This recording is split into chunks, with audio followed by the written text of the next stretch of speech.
Конечно, владината кошница ќе почне да се применува, како против одговор на синдикалната.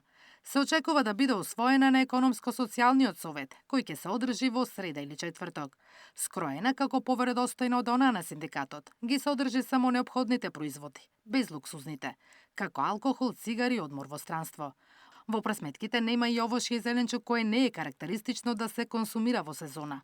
Податоците кои ќе покажат колку просечно пари му се потребни на едно семејство за да го помине месецот, ќе се користат во насока за спроведување на економските политики за заштита на стандардот на граѓаните, велат од влада. Очекувам со статистика да се договориме да не ги дават на време податоци. Ако статистика ги објавува податоците до крајот на месецот, тогаш ние барем до 10 наредниот месец да ги добиваме. На економско-социјалниот совет ќе се разгледуваат и евентуалните мерки против растечките цени на храната и горивата. Иако состанокот со маркетите се уште не е закажан, се очекува да се одржи пред советот, за владата да има информации дали трговците доброволно ќе ги намалат профитните маржи. Ако и покрај предупредувањето продолжат да ги билдаат цените, ќе бидат воведени мерки.